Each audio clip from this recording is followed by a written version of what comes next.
Salut tout le monde et bienvenue dans cette nouvelle vidéo où je vais faire un petit bilan sur l'event Future States qui vient de se terminer chez nous en VF. Avant de donner mon avis sur l'event, je vais quand même un peu resituer ce que c'est. Après, si vous voulez vraiment une vidéo détaillée là-dessus, j'en ai fait une et elle est disponible sur la chaîne depuis quelques mois. Enfin depuis fin septembre ou début septembre, je ne sais plus exactement. Et donc je vais essayer de la faire afficher quelque part sur l'écran, sinon le lien est dans la description, si jamais cette vidéo vous intéresse. Et donc pour faire court, Future State c'est un event qui, comme son nom l'indique, va se passer dans le futur.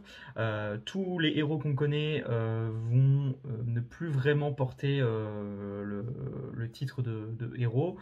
C'est-à-dire que Batman, Bruce Wayne sera plus vraiment Batman, Superman ne sera plus sur Terre, ce genre de choses. Et à la place, on va avoir, ça va être l'occasion d'avoir une toute nouvelle génération de héros dans les rôles de Superman, Batman, Wonder Woman, etc. Et voilà, ça permet donc de mettre les héros qu'on connaît dans des situations inédites et à la fois d'apporter de nouveaux personnages, un peu de nouveautés pour les personnages iconiques de DC. Voilà un peu le pitch. Ça a été publié en 5 tomes chez nous. Alors, il y a eu 2 tomes pour Justice League qui s'appelle tout simplement Future State Justice League. Donc ça c'est le tome 1 et ça c'est le tome 2. Et ensuite, il y a eu aussi 2 tomes pour le groupe Batman avec le tome 1 et le tome 2. Et pour terminer, il y a eu un seul tome pour Future State Superman. C'est le plus épais des 3, il fait plus de 500 pages, donc c'est vraiment un gros pavé celui-ci. Tandis que pour pour les Batman et Justice League, c'est des tomes qui vont de 300 à 400 pages maximum, je crois. Voilà.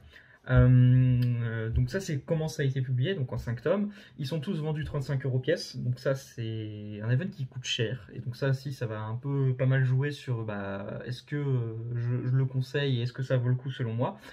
Et ce qu'il faut savoir aussi, c'est un point quand même assez important pour cet event, c'est que il va y avoir plein de séries différentes qui vont être en 2, 3, voire 4 numéros par moment, mais c'est assez rare.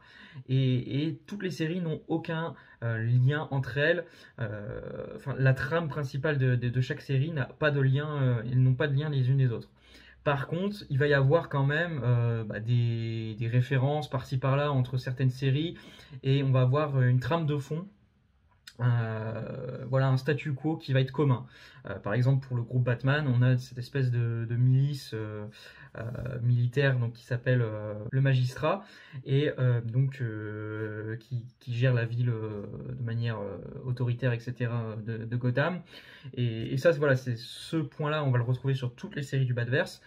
Donc il peut y avoir quelques petites références par-ci par-là, mais sinon vraiment c'est des histoires indépendantes les unes des autres. Donc là-dessus c'est à la fois bien et pas bien parce que du coup ça fait qu'on n'a pas vraiment de grande histoire à suivre, mais du coup ça permet peut-être un peu mieux sélectionner ce qui nous intéresse ou pas, parce que je le dis d'emblée, c'est clairement très aléatoire la qualité sur cet event. Il y a du bon, du moins bon, du moyen et du très bon, voire de l'excellent, mais en très, très peu de quantité. Donc voilà. Donc forcément, pour un event comme ça peut être quand même plutôt intéressant de sélectionner vraiment ce qui nous intéresse le plus. C'est un event qui est assez inégal en termes de qualité, donc ce qui fait que le ressenti global que j'ai eu personnellement, c'est que c'est pas ouf, quoi, c'est assez moyen d'une manière générale. Alors encore une fois, il y a quelques fulgurances et de très bonnes, voire excellentes séries, mais elles sont vraiment minoritaires. Et voilà, le ressenti global que j'ai eu quand même à la fin de Steven, c'est que ouais, c'est vite lu et vite oublié, beaucoup de séries dispensables et pas très intéressantes. Et je pense que c'est aussi la difficulté pour Steven et pour les scénaristes et dessinateurs et dessinatrices sur l'event, c'est de combler une histoire en 2 voire 3 numéros. Ça doit pas être facile, ce qui fait qu'on se retrouve avec des histoires qui peinent à convaincre et soit sont trop rushées, soit ne décollent jamais vraiment.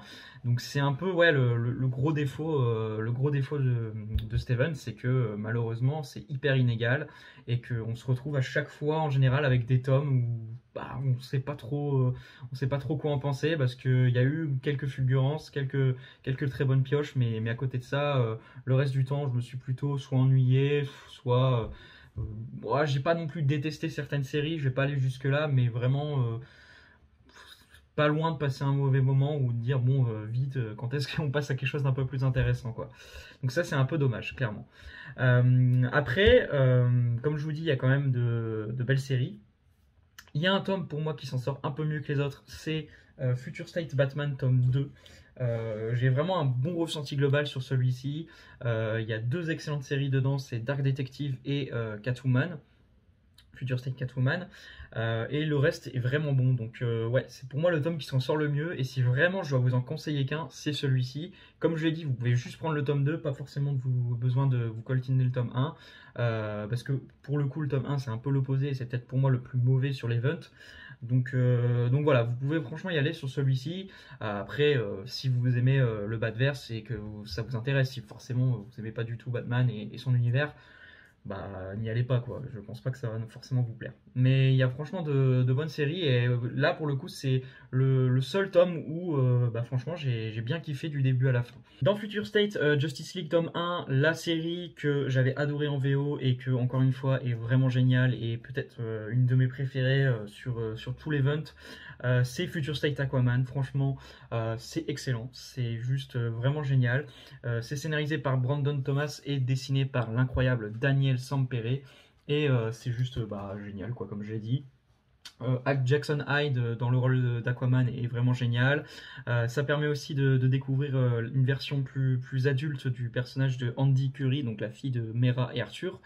Voilà, donc c'est franchement trop cool, c'est magnifique en termes de dessin, ça développe des idées vraiment géniales avec la confluence et cette espèce d'océan du multiverse. Non, franchement, c'est juste trop bien, c'est bien écrit, et comme je vous dis, les deux personnages, Jackson et Andy, sont géniaux. Donc voilà, pour moi, gros coup de cœur encore une fois sur l'event, et je le redis, c'est clairement peut-être ma série préférée sur tout l'event. Donc ouais, encore une fois, j'ai bien kiffé le redécouvrir en VF.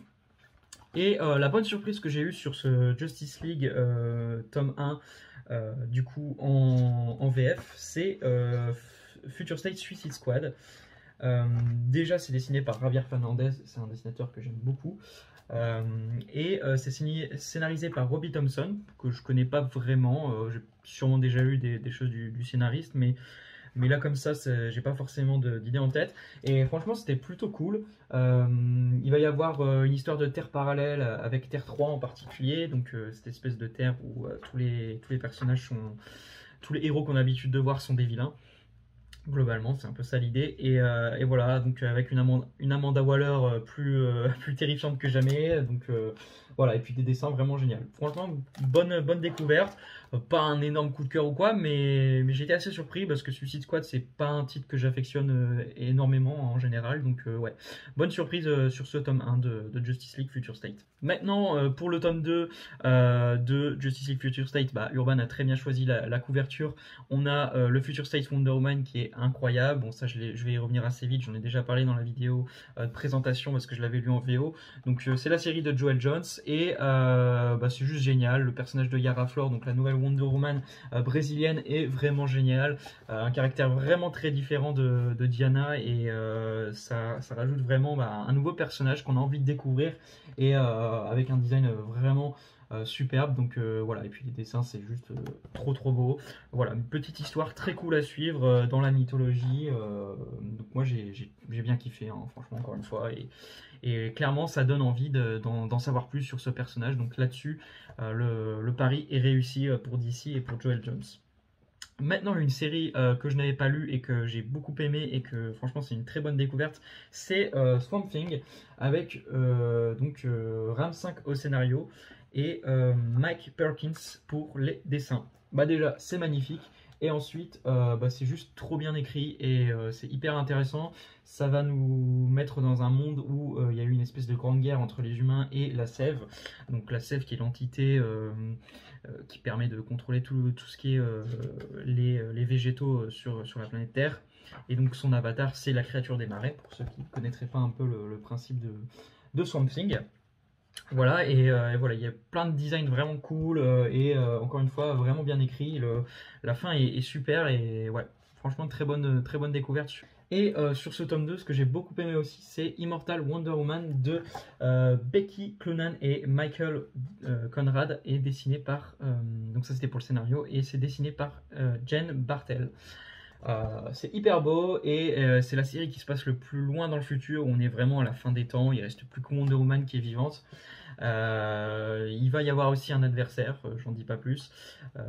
Et franchement, c'est super beau et voilà, il y a une espèce d'ambiance vraiment, vraiment cool sur le titre et voilà, une super. Enfin, j'ai adoré les dernières pages. C'est un très beau récit. Donc là aussi, très bonne découverte et du coup, je suis bien content d'avoir quand même quelques séries qui m'ont bien plu et que j'avais pas encore lu en VO. Maintenant, je vais passer à Future State Superman et franchement, comme je vous dis, si c'est pas Future State Aquaman, ma série préférée, c'est peut-être la série, enfin une des séries qui est présente dans ce tome-ci. Il s'agit de Future State Superman Worlds of War. Alors si c'est bien ça le titre, j'ai toujours du mal à le dire. Je vais vérifier du coup. Et tac tac tac, c'est bien ça, donc Worlds of War, donc Future State Superman Worlds of War de Philip Kennedy Johnson pour le scénario et Michael Ranin pour les dessins. Déjà, bon, je vais aller rapidement sur les dessins, c'est juste super beau. Michael Ranin, c'est un dessinateur que j'adore depuis que je l'ai découvert sur Justice League au tout début des New 52, Justice League Dark, pardon. Et là, bah, voilà, c'est juste incroyable, c'est trop beau. La colo de Jordi Belair est vraiment super belle et j'adore un peu cette espèce de filtre rouge qu'il y a quand Superman est sur Warworld. Parce que le pitch de ces numéros, c'est Superman qui n'est plus sur Terre et qui s'est retrouvé prisonnier sur Warworld, donc la planète de Mongul, et il est condamné à tout simplement faire des combats dans une arène de gladiateurs encore et encore. Et franchement, c'est super bien raconté. Philip Kennedy Johnson livre 2 numéros hyper puissants et juste magnifiquement écrits. Et je trouve qu'il a vraiment, qu'il comprend vraiment bien le personnage de Superman et ce qu'il représente. Donc ça me rend très curieux pour ce qu'il va nous faire sur Action Comics, vu que c'est lui qui va se charger de la reprise d'Action Comics pour la période Infinite. Donc ouais, franchement, énorme coup de cœur, très belle surprise. Je m'attendais pas à kiffer autant et ça c'est franchement une superbe découverte. Du coup, j'attends maintenant, je l'attends en tournant sur Action Comics. Et dans ce Future State Superman, il fait aussi un autre one-shot qui s'appelle La Maison des L, qui est vraiment charmé aussi. C'est dessiné par contre cette fois-ci par Scott Godlewski, j'ai vraiment du mal à le dire, désolé. Bah déjà c'est trop beau, il y a des designs de plein de kryptoniens différents, et ça c'est franchement cool. Donc voilà, ça développe vraiment l'univers de Superman et là du coup c'est un récit un peu plus basé sur l'action mais ça marche hyper bien et toujours de super dialogues et une très bonne compréhension du personnage de Superman, de ce qu'il représente, de son mythe, tout ça. Donc ouais, franchement très cool et deux gros coups de cœur sur l'event et sur donc ce Future State Superman. Pour terminer avec Future State Batman, écoutez, dans le tome 1 comme je vous l'ai dit, ce qui est vraiment cool c'est le Future State The Next Batman de John Riley et Nick Derrington. Déjà bah, c'est super beau. Et puis voilà, encore une fois, ça apporte un peu de nouveauté pour le personnage de Batman. Ça me donne envie d'en découvrir plus sur le nouveau Batman et du coup j'espère que Urban publiera la série sur ce Batman et qu'on pourra en découvrir plus en VF parce que encore une fois ça m'a plutôt pas mal intrigué. Il y a quelques pistes qui sont dites par-ci par-là sur son passé etc. Mais tout n'a pas sa réponse dans Future State The Next Batman. Donc voilà, ça m'a rendu plutôt curieux. Et comme je l'ai dit pour Future State Batman tome 2. Il y a dedans Future State Dark Detective de Mariko Tamaki pour le scénario et Dan Mora pour les dessins. Bah déjà ça fracasse la rétine pour les dessins. Dan Mora est juste incroyable. Et puis pour le scénario, franchement, 4 très bons récits parce que c'est une des rares séries qui est en 4 numéros, avec une ambiance vraiment sombre et bah, détective aussi, donc ça fait vraiment plaisir. Avec un Bruce Wayne qui avait été laissé pour mort et donc qui décide de prendre sa revanche sur le magistrat. Et ouais, franchement, c'est très cool. Et du coup, ça me rend curieux pour Action Detective Comics parce que, encore une fois, là, ça va être la même équipe créative qui va se charger de prendre la relève pour la période Infinite. Et puis, ça, pareil, j'en avais déjà parlé en VO. On a Future State Catwoman, qui est vraiment très très cool, de Ram 5 comme pour Swamp Thing, et Otto Schmidt pour les dessins, avec une intrigue qui va se passer dans un train. Le concept est cool, c'est hyper beau, et voilà, on a une histoire vraiment prenante en 2 numéros, avec un début et une fin, donc voilà, c'est tout ce que je demandais, et là pour le coup c'est des séries enfin, c'est une des séries qui remplit parfaitement le contrat. Voilà pour un peu toutes les séries qui m'ont vraiment plu. En définitif, pour moi Future State c'est clairement pas un event indispensable. Vous pouvez vous en passer si vous n'êtes pas plus intéressé que ça, et que vous êtes un peu saoulé de vous dire que je vais lire quelque chose d'assez inégal en termes de qualité. Eh bien pour moi voilà, ça va pas, ça chamboule pas l'univers d'ici, c'est cool, ça permet de présenter certains nouveaux personnages, tout ça, mais clairement, vous loupez pas grand chose non plus si vous passez pas par la case Future State, quoi. Donc voilà, réservé aux complétistes, et si vraiment vous êtes très intéressé par les séries excellentes que j'ai pu citer ou quoi, mais sinon, et puis que vous voulez vous faire votre propre avis, bien sûr. Mais bon, moi je conseille pas des masses cet event, surtout que il revient quand même assez cher, 175 € si vous prenez tous les tomes. Voilà, à vous quand même de bien peser le pour et le contre. Moi, je vous ai donné mon avis. Le bilan final que j'ai, c'est que c'était assez moyen, quoi. Mais voilà, je regrette pas non plus de l'avoir lu. Il y a eu quand même quelques bonnes séries, donc voilà, c'est un peu dur aussi de se décider, parce que c'est dommage, ça serait dommage de passer à côté de ces excellentes séries. Mais bon, d'un autre côté, à 35 € le tome, voilà, ça fait un peu, faut un peu réfléchir, quoi. Mais pour moi, d'une manière générale, déjà, c'est pas indispensable, donc n'ayez pas peur non plus de louper un truc de fou et de hyper important pour la continuité. Voilà, bah écoutez, ça serait à peu près tout pour Future State. La prochaine étape, c'est l'ère Infinite Frontier, donc la prochaine grande ère DC Comics, qui vient donc après l'ère DC Rebirth, qui avait commencé en 2017 chez nous, si je dis pas de conneries, et donc qui va arriver chez nous à partir de janvier 2022, avec le tome tout simplement intitulé Infinite Frontier. Je vais faire une vidéo dédiée à Infinite Frontier, parce que déjà ça ferait une vidéo beaucoup trop longue si j'en parle, commence à en parler maintenant.